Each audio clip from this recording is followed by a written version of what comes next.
So the first question, how would you implement change as a new leader in our organization? Well, I think it's really important as a new leader is that you, first off, really get to know the staff and where you're working, what is the culture of the agency and what has happened before you got there. I think it's also important to, like I said, get to know your staff so you can implement that change, because if the staff doesn't trust you as a leader, you're not going to be very successful. Right. So that would be one of the areas that I'd want to start first. And then implementing that change. Really, and again, understanding what motivates the staff. Because you said it's an integrated healthcare setting.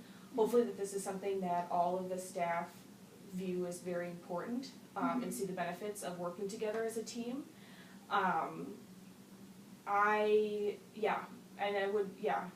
trying to think. That's okay, take your time. In implementing it, it is really important to also assess how much change that they can handle at once, because implementing a new integrated healthcare program can be a ton of change and a whole new philosophy of looking at a program.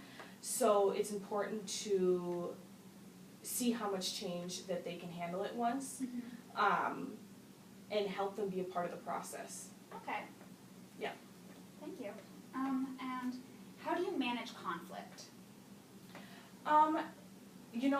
Fortunately, in agencies that I've been at, I have learned a lot from conflict within the agency. At the time being there, it was really a hard challenge for me.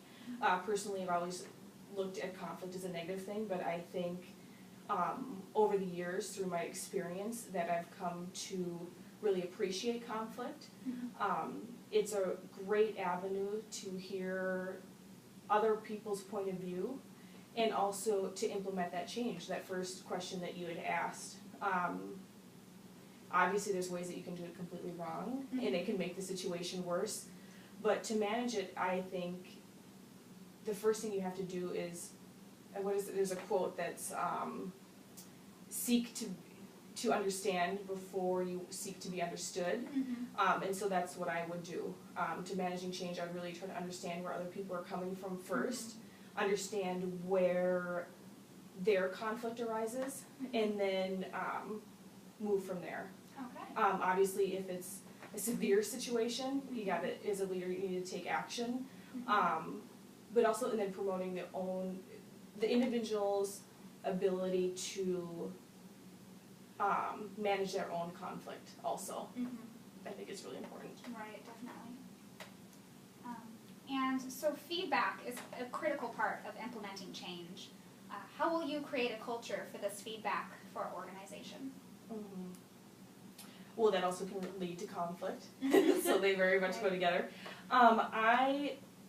I think feedback is really, really important. Again, in other organizations that I've been at, I haven't been able to get the feedback that I wanted, so I felt alone and isolated from the agency as a whole. So I think it's really important to have feedback. If it's positive or negative, I feel that it really needs to be instantaneous. As a leader, I hope that I can create a culture that feedback is a two-way street. That I can accept feedback from the staff and that I can give feedback as well.